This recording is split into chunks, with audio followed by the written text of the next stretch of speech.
জগৎজননী মা শারদা চ্যানেলে আপনাদের সবাইকে স্বাগত। ঈশ্বর মহারাজ অর্থাৎ স্বামী মুক্তেশ্বরানন্দ মহারাজ দাঁড়িয়ে আছেন একটা ঘরে। তাঁকে ঘিরে তখন শরৎ মহারাজ, মহাপুরুষ মহারাজ এবং ব্রহ্মানন্দ মহারাজ। ক্রুদ্ধ স্বরে শরৎ মহারাজ বললেন, তুমি কি করেছ? আমাদের মাথা কাটা গেছে। সেই কথায় সায় দিলেন মহাপুরুষ মহারাজ। পূজনীয় ব্রহ্মানন্দ মহারাজ অতি বেদনার সঙ্গে ধীরে ধীরে বলে উঠলেন, ইষ্টবংশের অপমান করেছ। অবস্থা বেগতিক হয়ে উঠল।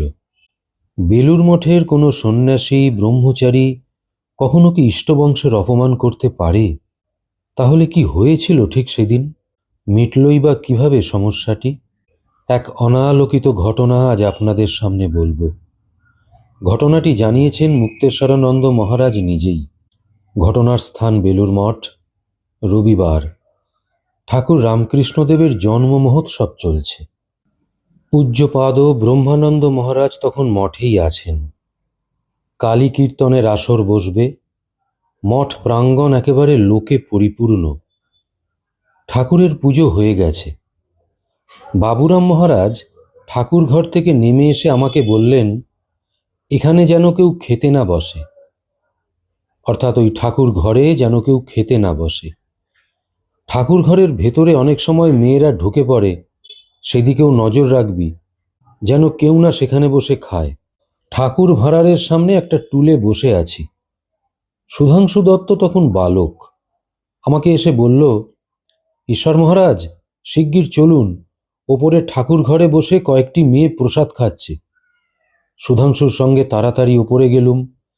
মেয়েদেরকে বললুম, আপনারা কেন ঠাকুর ঘরে ঢুকেছেন আর ঠাকুরের ঘরে বসে খাচ্ছেন?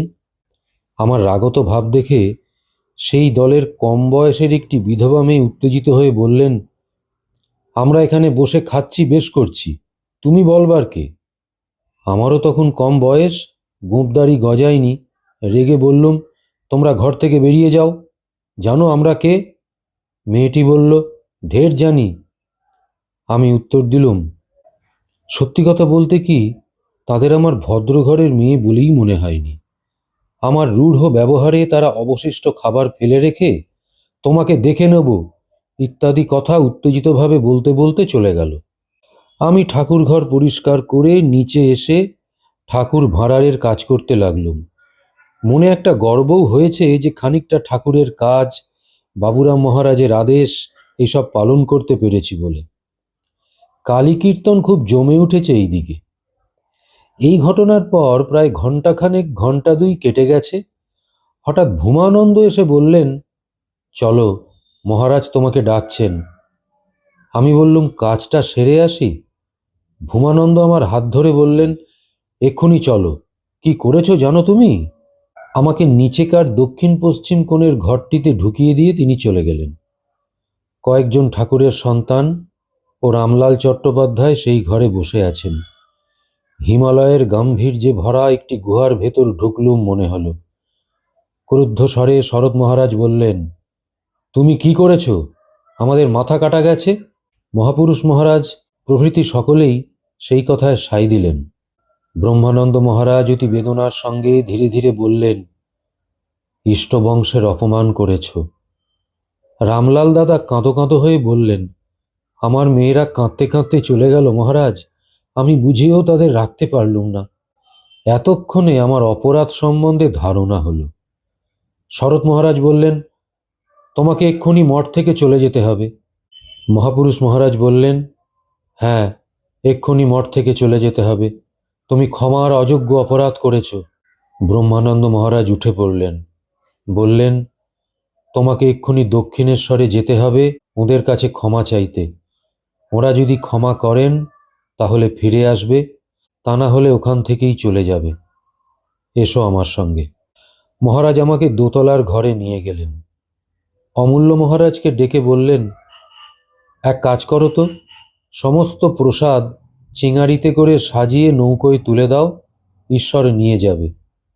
আমাকে বললেন, এই প্রসাদ নিয়ে গিয়ে লক্ষ্মীদির হাতে দেবে আর তাকে তোমার অপরাধের কথা বলবে।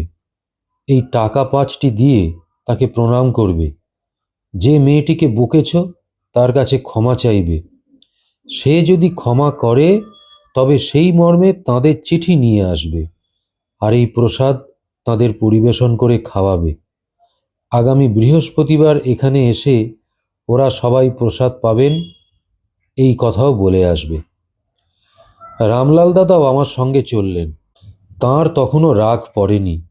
যেতে যেতে তিনি বলতে লাগলেন, আমার মেয়ে কিছুতেই তোমাকে ক্ষমা করবে না, মঠ ছেড়ে তোমাকে যেতেই হবে। দুঃখ আর গ্লানিতে আমার মন তখন পরিপূর্ণ। অপরাধের সীমা নেই যেন। যদি ক্ষমা না পাই, দক্ষিণেশ্বরের গঙ্গাতেই দেহ বিসর্জন দেব, এই প্রতিজ্ঞাও মনে মনে করে ফেললুম। এলাম দক্ষিণেশ্বরে। লক্ষ্মী দেবী আমাকে এসো বাবা বলে সাদরে গ্রহণ করলেন। তাকে প্রণাম করে সব কথা নিবেদন করলুম। আমাকে দেখে সেই মেয়েটি সরে গেল। আমি ক্ষমা ভিক্ষা করলুম, কিন্তু সে কিছুতেই ক্ষমা করবে না। লক্ষ্মী দেবী তাকে তিরস্কার করে বললেন, তোরা নিজেদের পরিচয় দিয়েছিলি? ও তো ছেলে মানুষ, তোদের জানবে কি করে? তুইও তো রেগে মেগে ওকে অনেক কথা বলেছিলি। লক্ষ্মী দেবী তাকে অনেক করে বুঝিয়ে নিয়ে এলেন। আমি তাকে প্রণাম করে আবার ক্ষমা চাইলুম। চোখ দিয়ে আমার তখন জল ঝরছে। লক্ষ্মী দেবী বললেন, দেখ দেখিনি, ছেলেটি কাঁদছে, তোর এতটুকুও দয়া মায়া নেই?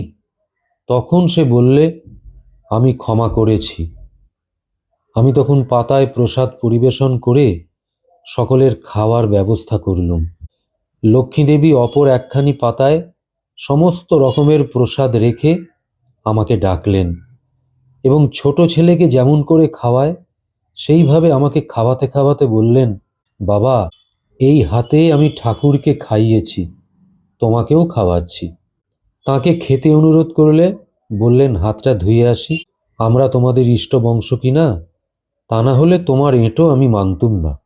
সেই দিন আমাকে মঠে ফিরতে দিলেন না, নিজের কাছে রাখলেন এবং অনেক রাত্রি পর্যন্ত ঠাকুরের কথা শোনালেন। মহা আনন্দে সময় কাটল। পরদিন সকালবেলা মহারাজের নামে পত্র লিখে তিনি আমার হাতে দিলেন। বৃহস্পতিবার তাঁরা যখন প্রসাদ পেতে মঠে এলেন, মহারাজ আমাকে সঙ্গে নিয়ে ঠাকুর ঘরে গেলেন। ঠাকুরকে প্রণাম করার পর বললেন, লক্ষ্মীদি, একে ক্ষমা করেছ তো? এ বড় বোকা, কিছু বোঝে না।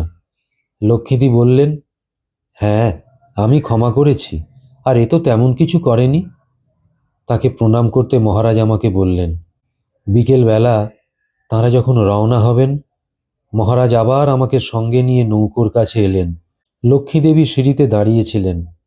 মহারাজ তার পায়ে হাত দিয়ে প্রণাম করে বললেন, লক্ষ্মীদি, একে একটু আশীর্বাদ করো। লক্ষ্মীদেবী আমার মাথায় হাত রেখে বললেন, তোমার খুব ভক্তি হোক। বন্ধুরা, দক্ষিণেশ্বরের গঙ্গাতে দেহ বিসর্জন দেবেন এই প্রতিজ্ঞা করে নিয়েছিলেন মুক্তেশ্বরানন্দ মহারাজ। পরিবর্তে পেলেন ঠাকুর রামকৃষ্ণদেবকে যে হাতে খাইয়েছিলেন, লক্ষ্মীদির সেই হাতের আশীর্বাদ।